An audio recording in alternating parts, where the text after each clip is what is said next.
VOA 60-তে স্বাগত জানাচ্ছি আমি তাহিরা কিবরিয়া। সংক্ষেপে আমেরিকার কিছু খবর। যুক্তরাষ্ট্রের প্রতিরক্ষা মন্ত্রী লয়েড অস্টিন বৃহস্পতিবার বলেছেন, জর্ডানের একটি ঘাঁটিতে ড্রোন হামলায় আমেরিকান 3 সেনা নিহত এবং 40 জনের বেশি আহত হওয়ার প্রতিক্রিয়ায় যুক্তরাষ্ট্র বাহিনী মধ্যপ্রাচ্য জুড়ে ইরান সমর্থিত গোষ্ঠীগুলোর উপরে আরও শক্তিশালী আঘাত হানার প্রস্তুতি নিচ্ছে। যুক্তরাষ্ট্রের প্রেসিডেন্ট জো বাইডেন পশ্চিম তীরে ফিলিস্তিনিদের বিরুদ্ধে ইসরায়েলি বসতি স্থাপনকারীদের সমর্থনকারীদের ওপর নিষেধাজ্ঞা আরোপের জন্য একটি নির্বাহী আদেশ জারি করেছেন।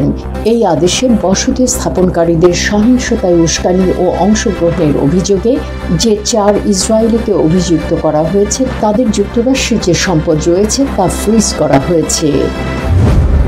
যুক্তরাষ্ট্রের ইমিগ্রেশন অ্যান্ড কাস্টমস এনফোর্সমেন্ট বৃহস্পতিবার ঘোষণা করেছে যে তারা 25টি বড় শহরে 11 দিন অভিযান চালিয়ে 171 জনকে গ্রেপ্তার করেছে।